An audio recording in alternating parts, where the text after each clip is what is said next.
você pegar todas as iniciativas, pega o Satya Nadella quando assume a Microsoft, pega o próprio Jeff Bezos, pega o Bill Gates, esses caras, eles repetem, às vezes fica até chato, né, Salibão? Como eles repetem a mesma coisa a todo momento. Para o quê? Para ter uma comunicação fluida e todo mundo entender quais são os pressupostos daquele negócio. Onde os técnicos, você pega o nosso aqui, o Abel, e tem outros tem vários técnicos na Europa. O Botafogo, que ganhou tudo no ano passado. Você vai ver o currículo desses caras, você vai ver o número de cursos que esses caras fizeram, é absurdo, eles não chegaram aqui por acaso. E o CEO, assim, a CEO, você para de aprender, Sandrão, já era. E é a hora que você acha que já sabe tudo.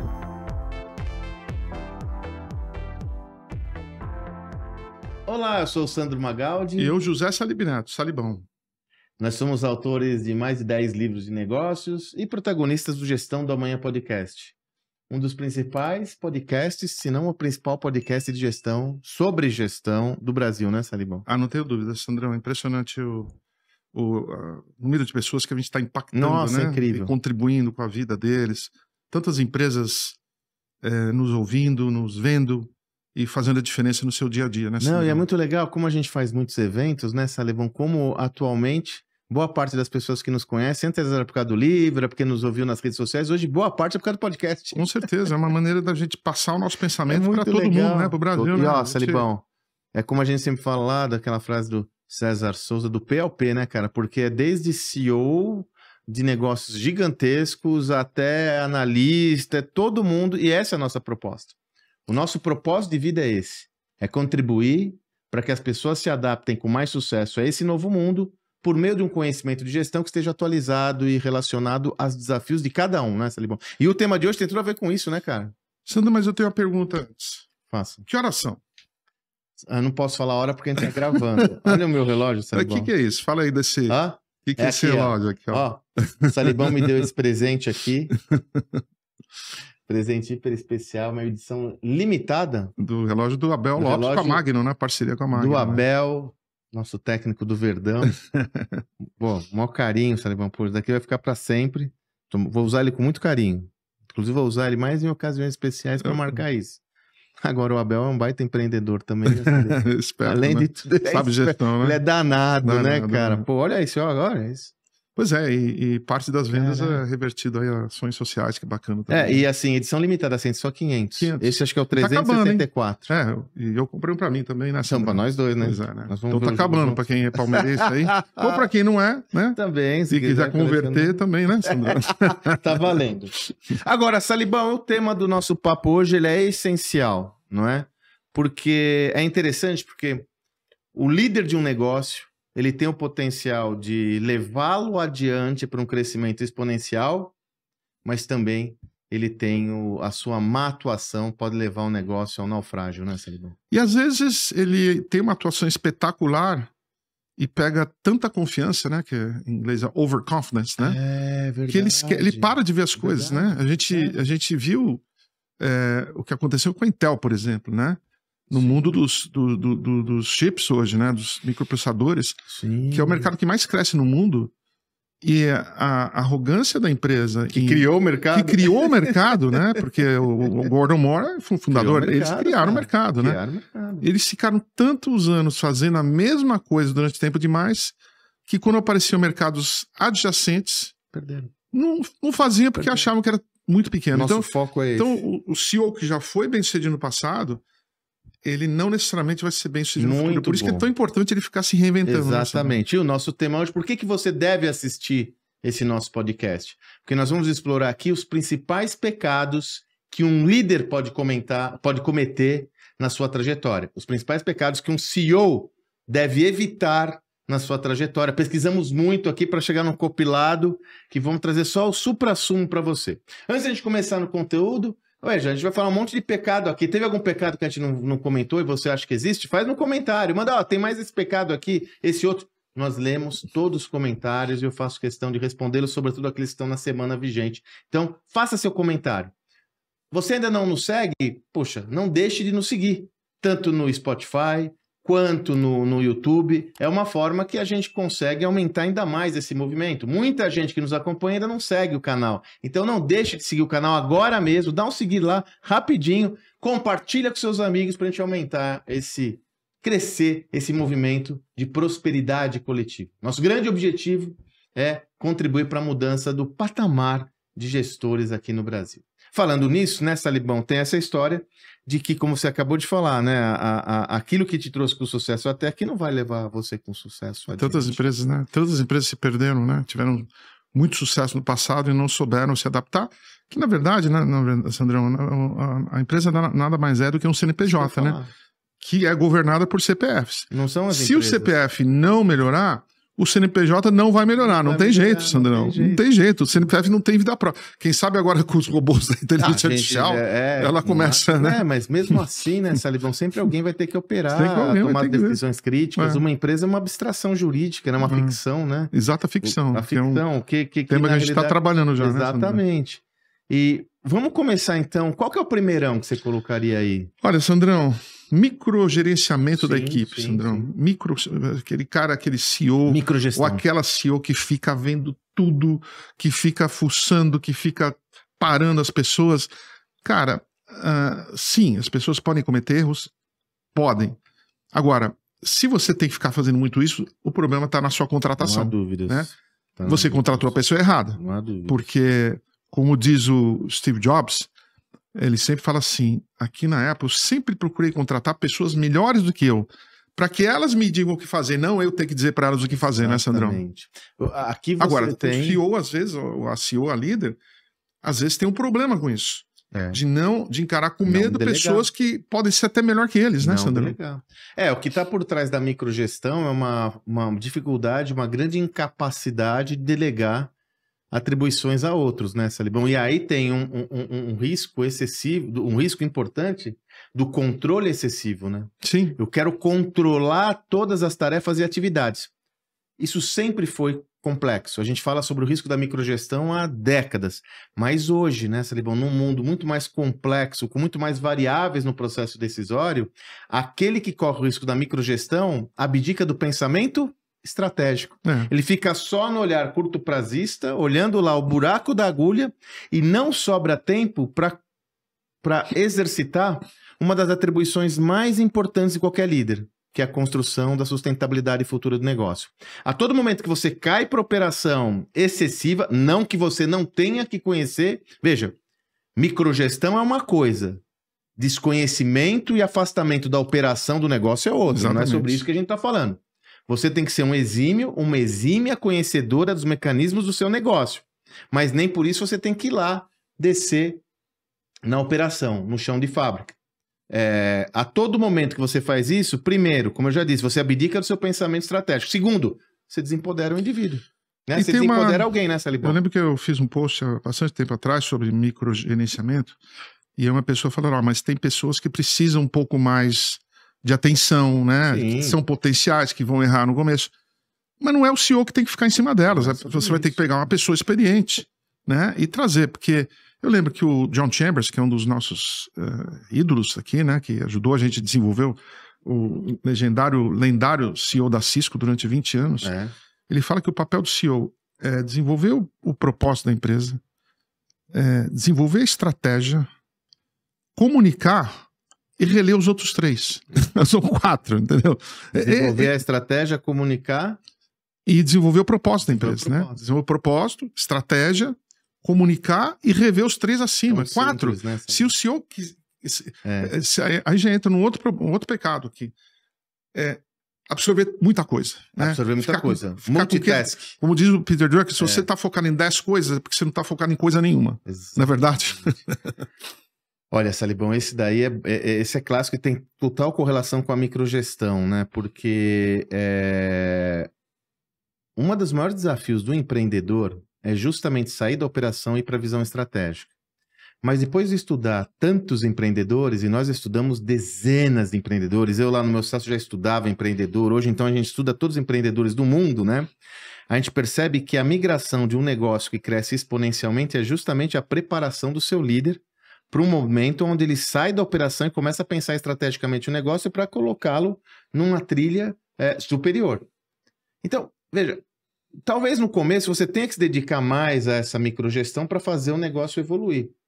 Mas a partir do momento que você começa a crescer e esse negócio ganha atração, você tem que tomar cuidado com as tarefas em excesso e, sobretudo, porque você talvez esteja centralizando demais o processo decisório, o que vai, novamente, vai roubar tempo da execução mais estratégica, né? Agora, essa coisa da muitas atividades, o assoberbamento de atividades, né, Salibão, como microgestão tem a ver com muita dificuldade de delegar, né? Com certeza, Sandrão, muitos CEOs centralizadores demais, né? Eu já conheci alguns e Sandrão, olha, por incrível que pareça, são alguns que são heróis aqui no Brasil, Sandrão. São, às vezes ninguém percebe. São heróis, ninguém percebe. Ninguém percebe. É o que eu falo, para mim, né, a gente tem uma visão de empresa mais participativa, nós temos a nossa visão que o lucro deve ser dividido, sim, o líder compartilhado. Tem que ganhar mais, mas tem que ser compartilhado. Não adianta falar a tal da cultura de dono, espírito de dono, se ninguém se sente dono. Então, você dá um salário fixo para a pessoa e falar para ele ter cultura de dono, ele não vai ter, entendeu? Não tem como, né? Então, a gente tem essa visão que faz a gente criar CEOs que sejam... eu já vi casos aqui no Brasil de CEOs, a gente procura não entrar em dividida aqui, sem dúvida, mas são ícones brasileiros. Agora você vai ver assim, quem foi o número 2 dele? Ninguém conhece. Ninguém conhece. Mas, Salibão, você quem é o número 2 do né? cara? Não, mas assim, é visto referenciado como... Concordo. Ninguém sabe quem é o número 2. Para quem for inteligente sabe de quem eu tô falando. Né? De Keynes. E na verdade, assim, não é... Eu não tô aqui sendo dono da verdade, dizendo que o cara tá errado, porque foi assim que ele conseguiu. Mas não é o modelo ideal para desenvolver pessoas, porque o papel do líder é desenvolver pessoas, né, Sandrão? Eu me lembro criar outros líderes, né? De um CEO que, para nosso entendimento, é um dos CEOs mais representativos aqui do Brasil, que é o nosso amigo Antônio Maciel. Sim. Foi CEO da Suzano, da Secrisa, da Ford. Sim. E o Maciel, quando você fala para ele assim, qual é a principal métrica de sucesso que você considera na sua carreira extensa? Hoje ele está atuando na Academia CEO, é um empreendedor. Qual que é a sua principal conquista, sua principal métrica de sucesso na sua extensa carreira bem-sucedida como CEO? Ele fala, acho que 18 pessoas que ele formou, 18 pessoas, não lembro o número, que hoje são CEOs de empresas de primeira linha. Interessante, né? O Jack Welch, ele criou mais de 30 CEOs. Eu lembro, ele falava mesmo mais de 30, ele fala assim, o meu papel como líder é formar outros líderes. E mais de 30, você sabe que quando ele fez a sucessão dele, que é outra conversa, o Jeff Melt mais 2, e eles tiveram que pedir demissão da empresa. Sim. Os 3 pediram demissão para um deles seria recontratado como CEO. Quando ele escolheu o Jeff Melt, os outros 2 foram contratados para ser CEO de empresa da 3M e da Rubbermaid, se não me engano. Imediatamente, entendeu? Então, aí que tem a empresa como escola, né? Exatamente. E aí o CEO tem que ter tempo para fazer isso. E aí, Salibão, você falou microgestão e excesso de atribuição. Eu tiro uma terceira dessa daqui, que é derivada dela, que é a falta de uma clareza estratégica. Porque se o líder está muito envolvido na microgestão, excesso de atribuições, ele não consegue se dedicar à estratégia e falta uma clareza estratégica para a organização. Comunicar. Pois é, e a clareza estratégica, mas então a comunicação, né, Salibão, ela sai dessa clareza estratégica, porque às vezes está na cabeça do CEO. Nossa, quantas vezes, Sandrão, que eu já falei com pessoas assim, de repente que estão a nível mais de analista, né? A gente já percorreu todas as áreas. Sim, as pessoas acham que já nós temos aqui autores, né? Nós já tivemos lá embaixo também. E o número de pessoas que não sabem que a estratégia da empresa é gigante, Sandrão. O cara vai lá, trabalha, faz o trabalho dele e fala assim, mas qual é a estratégia da empresa? Ele fala, não me falaram. Ou então cada um fala uma coisa. Salibão, esse é o padrão. Por isso que eu digo, né? Para mim, hoje um dos maiores desafios do CEO são muitas variáveis hoje. O maior desafio do líder, vamos colocar o líder, porque não é só o CEO, pode ser o empreendedor, pode ser o acionista, do líder do negócio. É entender quais são suas principais fortalezas que atendem uma demanda diferenciada de mercado, enunciar isso numa visão estratégica alinhada com o propósito e fazer todo mundo caminhar para essa direção. E eu sempre faço a provocação. Imagine que na sua organização, todos os colaboradores, não importa se você tem 20, 30, 40 mil, 10 mil, todos os colaboradores sabem qual é a visão de futuro da companhia, para onde a gente está indo. Qual é o seu papel para a construção dessa caminhada? Qual é o seu papel e sua responsabilidade? Como ele vai ser mensurado e o que ele vai receber se esse caminho for bem executado. Se todos os colaboradores soubessem disso, você vai ter uma empresa melhor ou pior? Imagina que a recepcionista, o analista financeiro, o gerente comercial, o diretor financeiro, todos eles sabem disso. É evidente que você vai ter uma empresa mais com uma cadência maior no seu crescimento e que mais facilita a visão do líder, né, Salibão? Porque quando eu tenho a clareza estratégica, todos os líderes vão saber para onde a gente está indo. Projeto novo, conversa com isso. Então, ao CEO, ao principal líder da organização, cabe enunciar essa visão estratégica, dar essa clareza estratégica para poder comunicar adequadamente, né? Com certeza, Sandrão. Comunicação, empresa alinhada, todo mundo sabendo para onde vai, para não ficar cada um dando tiro em lugares... de energia. Lembra, de novo, a gente já fala isso toda hora. Quando a gente você entrevistou John Davis para o livro Liderança Disruptiva, Salibão perguntou, John Davis é a maior autoridade do mundo de Family Business. Todos os entrevistados desse livro, nós entrevistamos Jim Collins, Rancharan, Kotler, David Urich, todos os entrevistados, Salibão fazia a pergunta, qual que é o maior desafio do líder? O John Davis falou, a gente tem pesquisa que mostra que o maior desafio do líder hoje é distração. O que não falta é variável hoje, né, Sandrão? O que não falta é variável. Imagina você ficar correndo, se você chegar durante o dia, o CEO acorda, bate o olho nas novidades da inteligência artificial, chega na empresa, pessoal, bora! Bora! Cara, todo mundo para o que fazer para seguir o cara fazer. Por isso que as empresas se perdem, né? O meu amigo, nosso amigo Fernando Modé, CEO do Boticário, inclusive o Modé, o Arthur, todos os ouvintes do nosso podcast, com muito orgulho, abraço, né? Pra todo mundo. Abraço para todos eles. O Modé tem uma frase que ele sempre fala, ó que legal essa, Salibão, diferenciar o que é ruído do que é sinal. A gente, às vezes, não consegue diferenciar o que é ruído de sinal, a gente vai no ruído. O Peter Drucker falava de que é barulho e que é progresso, né? Lembra que ele falava isso? Pois é. O que é estar ocupado e que é progresso. Sim, ele comentava assim, não confunda movimento com evolução. Movimento com evolução. Às vezes você está se movimentando... Não, você está correndo todo dia, você acaba que nem louco. Bem lembrado. Mas não evolui em absolutamente nada. Né? Não é interessante isso, muito, né? mas tem clareza estratégica. Hoje o que não falta é trabalho, né? Total, Salibão. Agora a gente é capaz de se envolver em coisas, né? Por exemplo, microagência. Tanto que você se desperta do teu propósito principal, né? Não é estranho isso, né, Salibão? A gente fala tanto em propósito, mas muitas organizações acabam tendo essa dificuldade que você falou, as pessoas não entendem o que elas estão fazendo ali. E aí qual que é o desafio? Qual que é a consequência? Desengajamento. Sim. Porque a pessoa está lá por causa do salário só. Se ela não sabe o que ela está construindo, para onde a gente vai, qual que é o papel dela, ela não vai ter o discernimento claro da sua relevância. E as organizações que conseguem articular isso, a gente vê que é um pessoal... Poxa, nós vamos visitar algumas lá no nosso projeto do Conselho, né, Salibão? Sim. Quando a gente visitava aquelas empresas que a gente visitou, falava com a moçada, né, de posições intermediárias, o prazer que elas tinham estar naquelas empresas, né, Salibão? Pô. E são CEOs que contam muitas histórias, Sandrão. É business, pessoal, não é só comprar e vender. Você tem que, para você ter sucesso na compra e venda, você tem que dar um passo, não para baixo, para cima, né? Você tem que contar uma história que as pessoas acreditem. Boa, que o Sandrão fala das narrativas, né? Da ficção, para que as pessoas se engajem dentro dessa história, Sandrão. É como se fosse um filme, né? Você se engaja, você entra dentro do filme, Sandrão. Porque se você ficar só naquela venda, tem que comprar, tem que vender, você se perde do filme. Racional, olha que legal pro próximo. Não, e você... Olha que legal pro próximo livro. Lembra que eu te mandei aquele negócio que o Diego Barreto mandou para mim do Tarantino? Sim. Cara, é um vídeo do Tarantino, Tarantino, né? Um dos principais diretores de cinema do mundo, né? Kill Bill, enfim. E ele é um bate-papo informal com ele, como ele comenta como ele constrói a narrativa de uma produção. E a gente está fazendo paralelo, por isso que o Diego Barreto mandou pra gente, que é a mesma história de construção de uma narrativa corporativa. Por exemplo, o Tarantino fala microgestão, você lembra? O Tarantino fala assim naquele vídeo.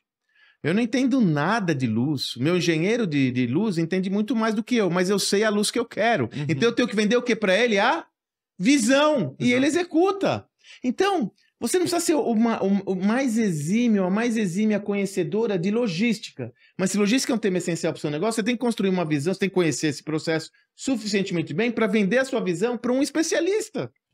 Se você está muito focado na microgestão com muita tarefa, você não consegue fazer isso. A gente viu recentemente, Sandrão, o caso da Nike, né? Boa, esse é um bom exemplo, Salibão. 40% do seu valor de mercado em poucos, 2, 3 anos, Sandrão. É muita coisa. É muita coisa. É muita coisa. Imagina o investidor que colocou seu dinheiro perdeu 40% do seu valor. E né? aquilo que eu sempre falo, né, Salibão? Quando alguém perde 50%, uma empresa perde 50% do valor, para recuperar os 50%, ela tem que subir 100%. Exatamente. Para cair é rápido, para subir, meu irmão. Pois é, e aí o que acontece? Né? A empresa começa a ficar grande, começa a ter sucesso, aí de repente vem um momento que eles acham que tem que trazer ou alguém de fora, que vai lá e qual o objetivo? Dar mais lucro, né? Mais lucro. Aí começa a cortar custo, começa a fazer isso, começa a negligenciar os seus parceiros que te ajudaram a chegar aqui, que foi o presidente recém-demitido da Nike Mundial, que simplesmente ignorou a ficção, Sandrão, a história da Nike. Que a Nike é muito mais que uma empresa de calçados, muito mais que uma empresa de tênis. Falando narrativa, é uma empresa né, que se associa à alta performance, que é um modo mais moderno de viver, está ligada às atletas, né? Faz toda a cadeia de distribuição a comprar esse tipo de coisa para cortar custo, abandonar os parceiros, vender direto para aumentar a margem e parou de contar suas histórias. 40% foi para o saco. Quem eles recontrataram? O CEO da Nike Europa, né, que já estava aposentado, mas que entrou na empresa quando ele era trainee, ou seja, foi o único emprego dele, e ele, aos quase 60 anos, volta para a empresa para trazer de volta a cultura que eles construíram, o sonho que eles construíram. Sandro. Nesse meio termo, Sandro, não é só que eles perderam 40%, vieram 5 concorrentes. Um monte. 5 concorrentes.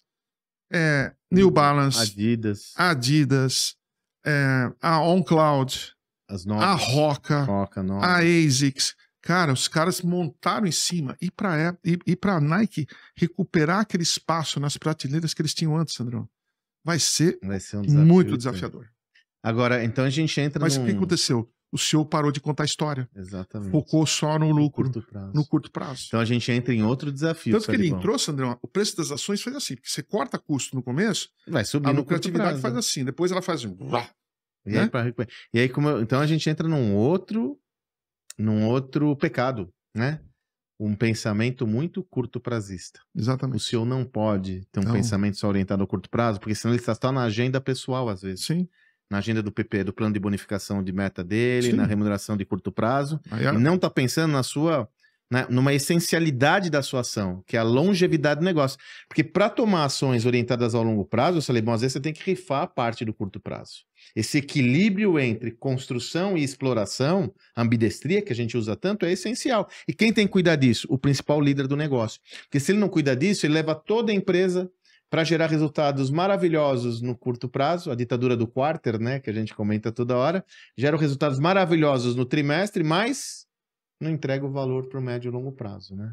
Então, outro pecado, nós já falamos microgestão, nós já falamos sobre excesso de atividade. Pensar somente no curto prazo. Visão estratégica, falta de visão, clareza estratégica, e agora, visão excessivamente focada no curto prazo. O que mais, Salibão? Sandrão, vamos aonde agora? Tem tanta coisa aqui, ó. Negligenciando uma cultura tóxica, né? Em busca de resultado. Aquele cara que aceita curto prazo. Aquela pessoa que aceita aquela pessoa que destrói outras pessoas, mas que traz resultado para a empresa. Exatamente. Olha, Sandrão, já vi isso. A gente aqui, pessoal, nós, Sandrão, não nascemos escrevendo livro, nós nascemos dando palestra. A gente trampou lá atrás. Ralou os cotovelos, sangrou, né? E a gente já viu muita coisa, né? E eu já não cansei de ver o superstar. Tipo o superstar que acaba com todo mundo, mas que traz resultado, né? E a hora curto prazo. E a hora que você pega e deixa isso acontecer, Sandrão, aí você destrói a tua empresa. Porque assim, ele dá resultado, mas ele não está alinhado com a cultura. E às vezes tem até desvios éticos, né? Coerção moral, até umas coisinhas aí meia... Que aí o cara dá desculpa. Não, ele é assim mesmo. Ixi, aqui fora da empresa... Moral, né? Assédio moral. Fora da empresa é uma querida, é um querido, é aqui mesmo. Você vai dando. Só que o que acontece? Essa pessoa, ela vai minando por dentro. É como uma doença que vai por dentro, de forma quase que invisível, minando todo o sistema organizacional. Porque quem tem que pensar é o seguinte... Na organização você vai ter pessoas talentosas, de boa performance, totalmente alinhadas com o negócio. Essas pessoas, elas, via de regra, são quem você desenvolve elas para um outro nível, é quem leva o negócio adiante. Essas pessoas olhando alguém com essa toxicidade, alguém, um superstar bombando o negócio, só que não está alinhado com a cultura, que não é parceiro, que não está engajado, você começa a minar a qualidade de quem é bom. Isso acontece em ambientes esportivos, equipes, acontece em todo agrupamento de pessoas orientadas à performance. Alessandro, o CEO às vezes deixa acontecer, porque ele fica com medo de dar um impacto no negócio. Vai dar, viu? Vai dar um impacto no negócio, só que se você não agir agora, vai dar para sempre. E às vezes é irremediável. Sandrão, eu lembro, né? Te falei que participei de uma empresa, né? Durante muitos anos, né? E passou por várias vendas, né? E aí trouxeram um CEO, amigo né? De alguém. Dos sócios, né? E aí veio esse perfil. Sandrão, assédio moral, Sandrão. Assédio moral. Terrível, porque é esse tipo moral. de gente que é resultado a qualquer custo. Exatamente. Assim, criou-se um ambiente de pavor, assim, e ficou 1 ano, né? E demorou 5 para consertar. 5 para consertar. Graças a Deus a empresa está indo bem. Salibão, uma das empresas que eu trabalho. Uma delas, de tantas organizações que você teve a oportunidade de contribuir. A gente fez um talk com o nosso querido amigo André Heller, que inclusive tem um podcast com ele aqui, né? Ele mostrou vários estudos sobre performance, campeão olímpico. E ele tem uma frase, um quote, que eu não vou lembrar de quem é, infelizmente agora, depois eu lembro a citação, mas não é dele nem nossa, né? Só deixando claro que ele falou: quem foi que disse que uma pessoa, para ter performance, ela precisa ter medo? Uhum. Quem foi que disse que uma pessoa, para atuar em alta performance, tem que ter insegurança, medo, pavor? Ora, a insegurança faz parte do processo. A gente quer atuar em alta performance, né? A gente sempre fica... O que a gente pode fazer? Mas atuar baseado numa gestão orientada a medo nunca vai funcionar. E a toxicidade atinge isso, né, Salibão? Então, deixar esse sistema acontecer de forma sistemática na organização é responsabilidade do líder. Ah, não, foi a pessoa. Não foi a pessoa. Foi o líder que deixou aquela pessoa lá. Né? Sandrão, resistir à mudança, né? Simplesmente falar assim, não, isso aí vai passar, não vai atingir a gente. Incapacidade para se adaptar. Sandrão, é isso. Grande amigo palestrante, foi recentemente contratado para dar uma palestra, aonde o fantasma apareceu em 2020. Eu não posso falar nem qual foi, né, cara? Não posso falar nem qual foi. Esse exemplo. O fantasma apareceu em 2020. Não, e não é um negócio que assim, é tipo o Black Swan, lá apareceu devagarzinho. Não, cara, tá claro. Ele apareceu em 2020. Que aquilo ia acontecer. Ele apareceu em 2020. 5 anos. Em 2025 eles estão fazendo uma campanha para se adaptar ao novo. Aquele negócio de 2020. Meu Deus, Sandrão. É coisa assim de ficar triste. Não, e é assustador. 5 anos. Pena que a gente não pode falar o que é, porque é tão ridículo. É tão óbvio, você fala assim, mas agora, tá acontecendo isso agora. Meu amigo pediu para não contar, porque... Não podemos falar, se a gente falar... A gente não fala nomes. A gente preserva os nossos amigos e clientes. Preservar, né? A gente tá num ambiente super legal, e essas pessoas que erraram também, a gente tá aqui para ajudá-las a consertar, né? Então a nossa ideia aqui não é esconder, mas também não expor desnecessariamente, né, Sandrão? Mas Salibão, você pega assim, é curioso, né? Porque... Você pega rupturas em alguns segmentos que estão claros, né? Por exemplo, em 2024, muitas organizações tradicionais do varejo acabaram tendo problemas sérios aqui no Brasil. E boa parte das discussões, de algumas empresas que inclusive pediram recuperação judicial, dizia respeito ao impacto da internet no negócio deles. Em 2024? A internet está uma realidade, a Amazon está dando trabalho aqui, Mercado Livre, Shein, há quanto tempo? Mas você percebe, é muito mais fácil eu atribuir a responsabilidade pela não mudança a outro do que entender que eu não fiz o meu papel. E mudar não é fácil, né? Então, a resistência é natural, mas não ser flexível o suficiente para se adaptar à mudança é um risco enorme para qualquer líder. E adaptar rápido, né, Sandrão? A hora que o fantasma aparece, reaja rápido, né? Você viu o que aconteceu? A própria Intel entregou tudo de bandeja os chips da inteligência artificial para a NVIDIA. Simplesmente porque era um mercado pequeno. Falei, mas a gente acha que o mercado de game é pequeno. Olha o que aconteceu. O cara deu um tiro no céu e acertou na... E você sabe, Salibão, o que me chama a atenção também é o seguinte, mesmo depois do processo estar com claras evidências da mudança, a resistência a ela ainda. Sim. Que, muda. É aquela história que eu sempre comento. A gente sempre fala da Kodak, nosso livro novo, a gente lança o livro novo agora em junho. Nosso livro, a gente fala sobre isso, a gente sempre fala da Kodak, de que quando ela inventou a máquina digital em 1972 ou 76, ela não entendeu a mudança. Mas poucos falam que ela só foi lançar a máquina digital em 93, quando o mercado estava declinando. Quer dizer, ela podia ter lançado no final dos anos 80, 90, quando a Sony lançou. Mesmo assim, ela demorou. Então você percebe, Salibão, mesmo quando a coisa acontece, as empresas demoram para... Lembra aquele vídeo? Aquele vídeo não, aquele coach, aquela frase que você me mandou do cara da Sony, né? Porque quando a Apple lança o iPod, né, a gente sempre questiona, né? Por que não foi a Sony que lançou o iPod? Ela tinha gravadora, ela tinha o equipamento, ela tinha a rede, né? E foi uma grande revolução. O começo da revolução da Apple, a gente sempre comenta, é com o iPod. Salibão descolou um coach, né? Como é que fala? Uma fala de um vice-presidente, né? Quando aconteceu isso, eles contrataram essa pessoa. Um vice-presidente fala, cara, agora reage pra gente fazer o nosso. Demorou 3 anos, eles não fizeram nada. Aí ele fala, é uma frase dele, é um aspas dele, de uma matéria, acho que foi Forbes, onde ele fala, eram tantas pessoas, tantos departamentos, que a gente não conseguia unir todo mundo em prol de um objetivo comum. Foi simples assim, nós podíamos ter feito isso antes, ou seja, o iPod que viraria o iPhone. Exato. Só teve um problema, as pessoas falavam umas com as outras, não se falavam, Sandrão. A comunicação, né? Mas aí o que cabe ao líder? Papel se comunicar, né, Sandro? O Drucker falava que 60% do problema de qualquer empresa é a comunicação, né, Sandro? Comunicação. Aliás, esse a gente tem que enfatizar, esse é um dos pecados que a gente tem que colocar aqui. Falta de comunicação. Falta de comunicação. O líder, como é o Rancharan, Salibão? Qual que é o principal papel do líder? Comunicar, comunicar e comunicar. Exatamente, Sandro. O Rancharan fala isso, né? Comunicar, comunicar, comunicar. Porque exatamente esse é o papel. Porque o líder é o principal artefato da cultura do negócio. O líder é o principal, é o guardião de todo mundo está olhando o líder. Se pegar todas as iniciativas, pega o Satya Nadella quando assume a Microsoft no turnaround da Microsoft. Pega o próprio o Jeff Bezos. Pega o Bill Gates. Esses caras, eles repetem, às vezes fica até chato, né, Salibão? Como eles repetem a mesma coisa a todo momento. Para o quê?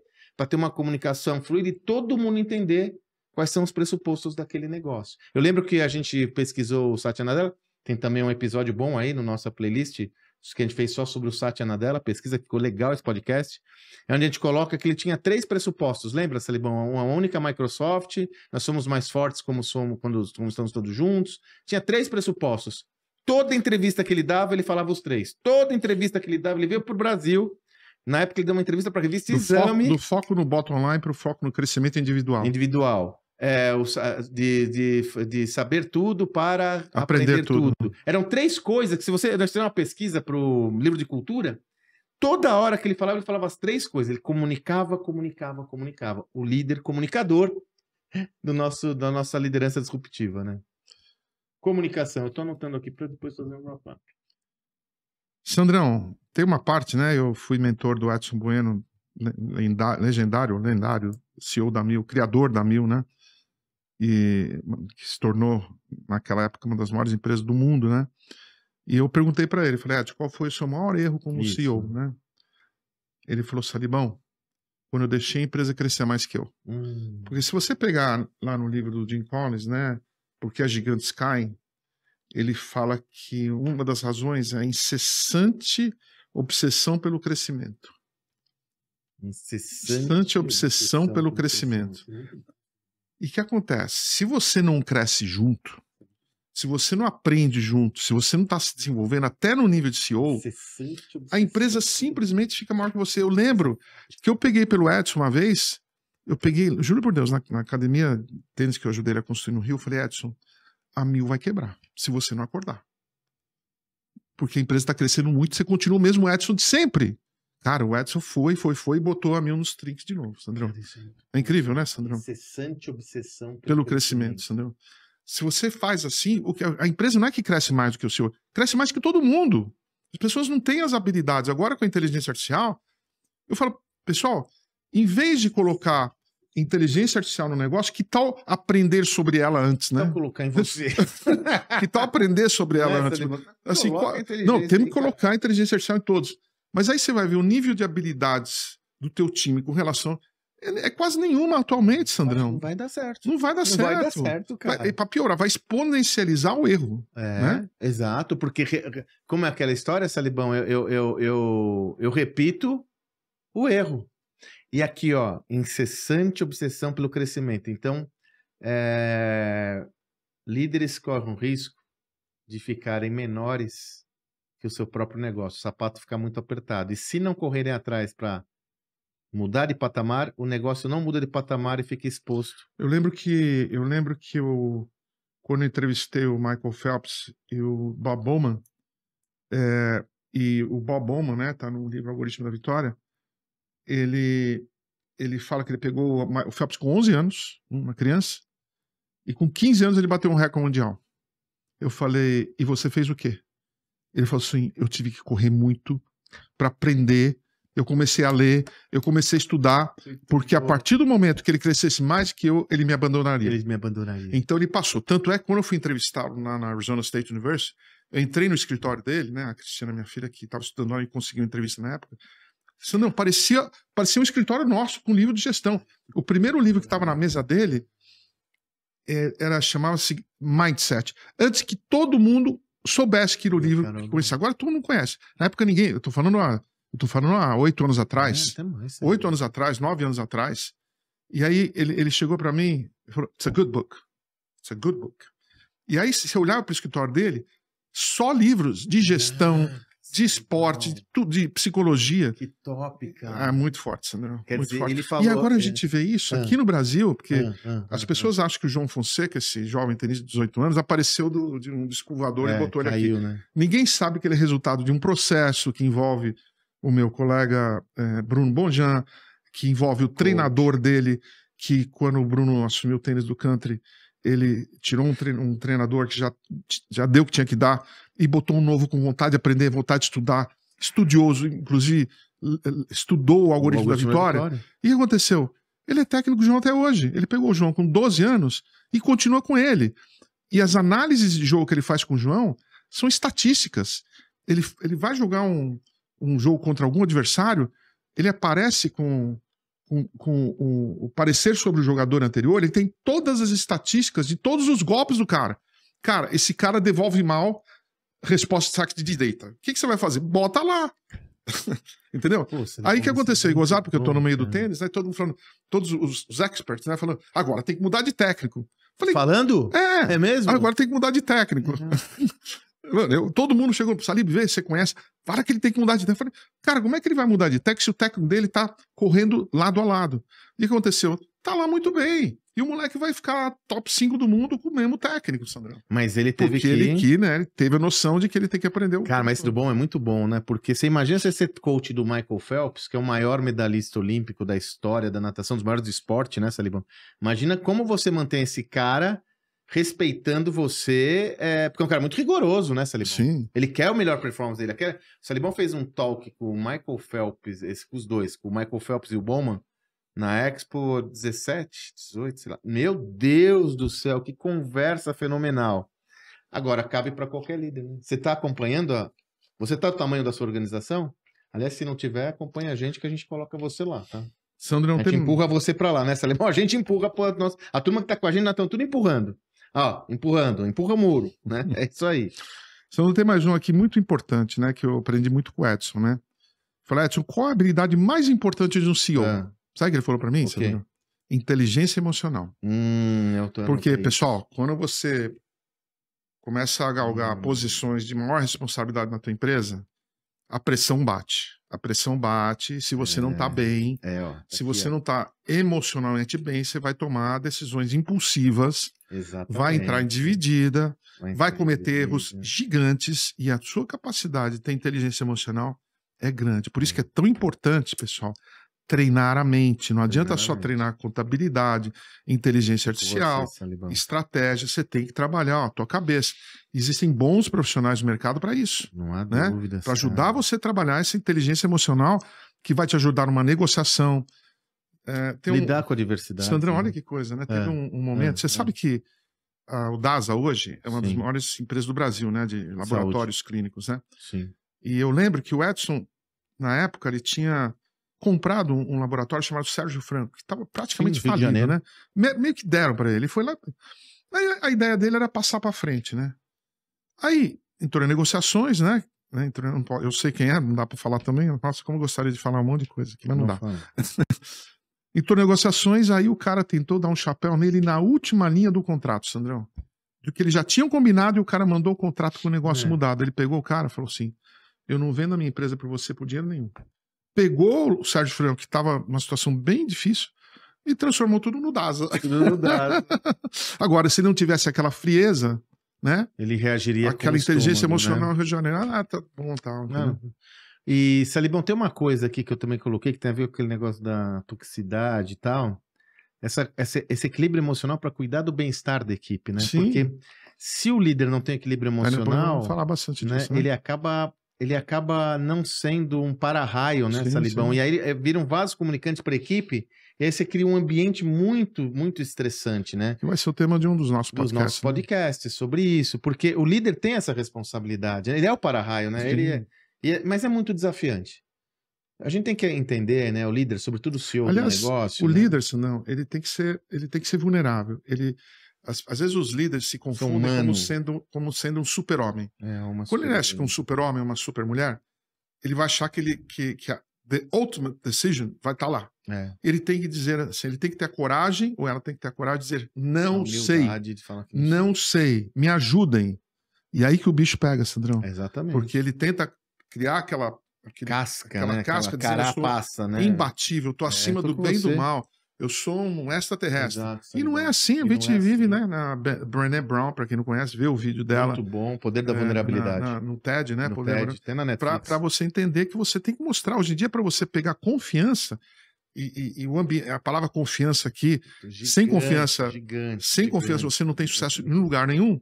É mostrar que você é vulnerável. Exatamente. Que você precisa também de ajuda. E veja, por que precisa de ajuda, Salibão? Vamos entender, às vezes eu fico muito chateado com algumas análises de gente que não entende do riscado, superficial, até com uma conotação, às vezes, um pouco ideológica, não entende a posição do líder.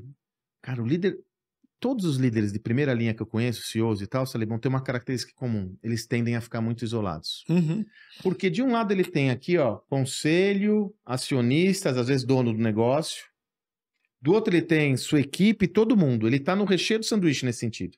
Tem coisa que ele recebe aqui que ele não pode falar nem para o marido dela, nem para a esposa ele pode falar, porque são coisas do negócio. E aqui ele também não pode ser um vaso comunicante que traz para cá, porque senão ele não constrói valor junto ao acionista e até o conselho do negócio. Então, é duro, porque fica tomando porrada de tudo quanto é lado. Tem que ter muito controle emocional. E se não se cuidar, não vai conseguir chegar lá. E como o Salib disse, cada um cuida da forma que deseja. Né? Eu gosto muito, eu faço terapia, tem gente que faz meditação, tem gente que tem coach. A forma que você desejar é seu cardápio, você escolhe o que você deseja. Pode ser um esporte. Pode ser esporte, pode ser religião, pode ser o que for. A Maria Esther Bueno, Sandrão, que eu fui amigo dela durante 42 anos, né? E uma vez que eu perguntei pra ela, Maria Esther, como é que você cuida da tua cabeça? Ela ganhou 19 grandes lãs. 19 grandes lãs. 19 grandes lãs. Recentemente o meu colega Odir Cunha publicou a biografia dela, né? Alguma coisa com a obra de arte, Maria, a obra de arte, eu esqueci o título. E eu perguntei para Maria Esther, como é que você trata com questões emocionais? Ele falou assim, eu vou para quadra de tênis. Eu vou para quadra de tênis. Ele falou assim, alguns vão para o psicólogo, outros vão para o psiquiatra, eu vou para quadra de tênis. Sandrão, o Steve Jobs, sabe como ele cuidava da saúde emocional dele? Andando. Andando? Eu não tenho long walks. Eu adoro. Aliás, eu fiz um post sobre isso. Sim, impressionante. Eu fiz uma história sobre isso. Ele até fez o poder da mente vazia. Tem um quote dele, que ele falou assim: The power of walking. Poder então, a gente tem que saber ter o autoconhecimento para saber como é que a gente, em momentos assim, como é que a gente clareia a nossa mente. Sabe o que eu acho que aí, Salibão, esse é um dos maiores desafios do líder hoje mesmo, né? Que é muita pressão, né, cara? Às vezes você escapa. Mas se não tiver um escape, um esporte... Tem que ter intencionalidade com isso, Salibão. Um mentor, uma mentora... Você fica afundado no negócio o tempo todo, tem que ter intencionalidade para isso, porque realmente é punk. Vamos fechar uma última aí? A humildade?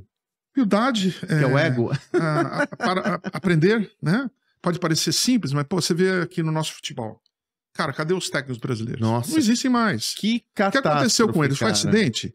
Foi acidente? Não deve ser, não, Salibão, não deve pararam ser. de aprender, Não Sandrão. deve ser, Tivemos não deve sempre o melhor futebol do mundo, o jeito brasileiro de jogar, enquanto isso na Europa... Todo mundo estudando. Os portugueses estudando pra caramba. Aquilo lá virou um jogo de xadrez. Hoje em dia, uma partida de futebol, Sandrão, é um jogo de xadrez. E se você não tem uma capacidade estratégica, você não tem. Então não tem mais um jeitinho de jogar bola.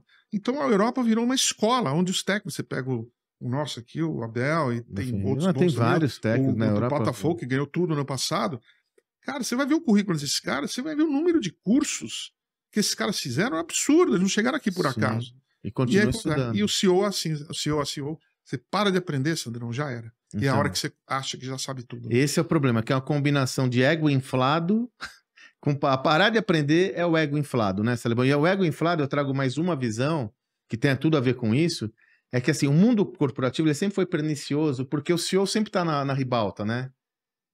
Então sempre teve muita atenção de todo mundo, aquela história do rei está nu, né? Ninguém fala o que está acontecendo, mas hoje com as redes sociais é pior ainda, né, Salibão? Porque ele acaba se expondo em rede social, recebendo muitos elogios, muita visão, é o mundo da hiperexposição, né? Aquele Guy Debord, né, o francês falava da sociedade do espetáculo. Ele falava isso no final dos anos 60, né, que cada vez mais a hiperexposição vai gerar pessoas que são muito mais, constroem suas narrativas pessoais e são mais aquilo que ela parece ser do que ela é. Então a gente tem esse risco. Tem humildade é a vacina. Humildade constante para saber que o líder serve o outro. A principal função do líder é servir. Né? Lá atrás veio a ideia do líder servidor nos anos 80, né, Salibão? A principal função do líder é cuidar, Cuidar. Né? Cuidar. Cuidar, mas não mimar. Não, ninguém tá falando isso. Cuidar, mas não mimar. São dois conceitos. Às vezes a gente fala tudo isso, fala, eu quero um líder fofo. Ninguém tá falando isso. Né? Não é sobre isso. Aliás, quanto mais você consegue ter uma visão clara sobre o seu papel e os papéis bem definidos de todo mundo, mais você vai poder ser um líder, uma líder orientada ao negócio, a tarefas, atividades, qual que é a minha expectativa sobre você. Por isso que o feedback é tão importante. Legal, pô, Salibão, ficou bom, né? Chegamos a 10. 10 pecados. Isso aqui não dá um livrinho, não? Dá um livrinho, né? Mas nós temos 2. Né? Pois é, nós temos excesso de livro, excesso de ideias. Agora, né? 3 agora. Ó, vamos lá, recapitular? Aqui, ó, começamos falando em microgestão, depois a gente falou de excesso de tarefas, visão muito orientada a curto prazo, falta de clareza estratégica, preservar talentos tóxicos, né? Falamos em resistência à mudança, falamos em não se preparar adequadamente, né? Quer dizer, o negócio é maior que ele. Falamos em comunicação, né? Que é o 8º. Falamos em não ter inteligência emocional, não cuidar da inteligência emocional. E o 10º, para fechar, ego inflado, né? Falta de humildade. Poxa, ficou bom, né? Você não tem um livro bacana sobre isso. E tá em português. Já é a dica de livro? Já é a dica então de livro. Vamos à dica do livro do Salibão. Anota aí.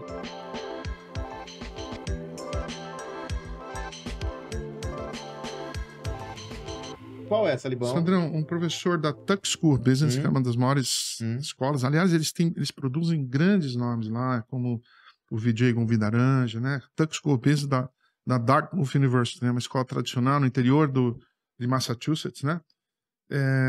O professor Sidney Finkelstein. Sidney Finkelstein. Você trouxe ele? Eu trouxe. Eu lembro. Finkelstein, eu tive lá. Quem você não trouxe? Quem eu não trouxe, né? Eu lembro que era difícil falar o nome dele, por isso que eu lembro. E ele escreveu um livro que está publicado em português, Por que Executivos Inteligentes Falham? Pô, eu lembro, e a palestra dele foi muito boa. Muito boa. Foi quando ele lançou esse livro. Por que executivos inteligentes falham? Por que executivos inteligentes falham, de Sidney Olha, Finkelstein. um livro da velha guarda, pessoal. Não descartem, descartem os bons vinhos, que tem muitos anos. É né? bem bom. Sandrão, adoramos bons vinhos, né, Sandrão? Bem bom, muito bem lembrado. Eu não lembrava do Finkelstein, Porque vale a pena até dar uma olhada. Naquela época eu publiquei pela HSM, porque nós tínhamos uma editora, né? Eu lembro porque foi... O livro estava bombado nos Estados Unidos, né? Assim, tem boa repercussão. E isso baseado em pesquisas, né? Não, ele é muito bom. Ó, agora o ponto fundamental disso tudo que a gente está falando é subir a barra. A pessoa tem que estar preparada para absorver tudo isso, né, Salibão? É subir a barra. Então nós temos aqui um último recado fundamental para quem almeja, deseja e necessita se preparar para dar conta disso tudo e não cometer esses pecados, né, Salibão? A empresa precisa estar se reinventando o tempo todo. O tempo todo. Motor 2, né? Motor 2 de crescimento. Ambidestria. O líder ambidestro. Então, ó, dia 13 e 14 de junho, em São Paulo, 2 dias, Workshop, inovação de ruptura. do motor 2, exatamente. Inovação de ruptura na prática, né? Na prática. Porque hoje todos sabem, né? Produtos e serviços ficam obsoletos mais rapidamente. E a única maneira de vencer e sobreviver é inovando continuamente a favor do seu cliente. Não há dúvida. Como eu faço isso? Nós vamos mostrar para vocês no nosso workshop. Está baseado no nosso livro, A Estratégia do Motor 2, uma pesquisa extensa. Então, sou eu, Salibão, Masterclass poderosas. Então, o Salibão deve trazer o Jobs to be Done, novos estudos de caso, novos casos de motores 2. Salibão sempre traz coisas novas. Então, são Masterclass. Eu trabalho todo o framework, são 8 etapas para viabilizar a inovação. 8 etapas, uma a uma. E temos convidados. Então, nós vamos ter o Bruno Stefani, que foi o cara que já esteve conosco, até já fizemos podcast com ele. O diretor global de inovação da ABI, que é mãe da Ambev, Exato, né? ele que estilou a cultura de inovação na Ambev, ele já teve conosco um podcast legal conosco. Bruno. E também o nosso amigo LG, que hoje é o head, foi o CEO da Ace Cortex, hoje é o head de inovação da CIMED. Aí. Tá fazendo acontecer inovação. A CIMED tá bombando, né? Tá bombando. Então, ó, imperdível. E mais convidados também. E mais convidados. E mais atividades, tarefas, a gente faz o pessoal trabalhar. Paulão Campos, né? Paulo Campos ajudando, engajando a turma nas dinâmicas. Então vamos lá, de novo, para não perder a data aqui. 13 e 14 de junho. Tá interessada? Tá interessado? Vagas limitadas. Vagas limitadas. Tudo que nós fazemos são workshops com muita comunicação. Então não passamos mais de 60 pessoas. Sem dúvidas. Alto nível. São selecionadas também. Tem que passar pelo Tem que passar pelo crivo. Tem que passar pelo nosso Qualify, né? Qualify. Fazer application. Então, ó, se você está interessado, tá aqui. Eu vou deixar o link na descrição. Tá aqui o QR Code. Manda as informações do seu perfil que a nossa equipe vai lhe acessar. Nosso objetivo é fazer o melhor. É um evento nosso, a gente fica lá conversando com a turma, é uma pessoa muito próxima. Você entrar em qualquer dos nossos programas, você entra com a gente para sempre. Para sempre. Você está conosco no nossos programas, todo mês nós temos um convidado para o que a gente chama de Geotalks. Agora a próxima é a Alessandra Ferrari, para falar dos achados dela, diretor de comunicação do iFood, para falar dos achados dela no SXSW. Exatamente. Então, esse tipo de gente que a gente traz. Então, Vem com a gente. que você tem não é só aqueles 2 dias, você está dentro de uma comunidade. Da nossa comunidade são mais de 1000 empreendedores, líderes, enfim. Bom, hein? Gostou? Faz seu comentário aqui. Ainda não segue o canal? Siga o canal, porque toda terça-feira entra conteúdo novo e agora nós estamos entrando com conteúdos especiais. Uma vez ao mês a gente entra com conteúdo especial, então você no seguinte, você também vai receber os conteúdos especiais que valem tanto a pena. Fechou, Salibão? Vamos para a próxima? Bora. Valeu. Tchau.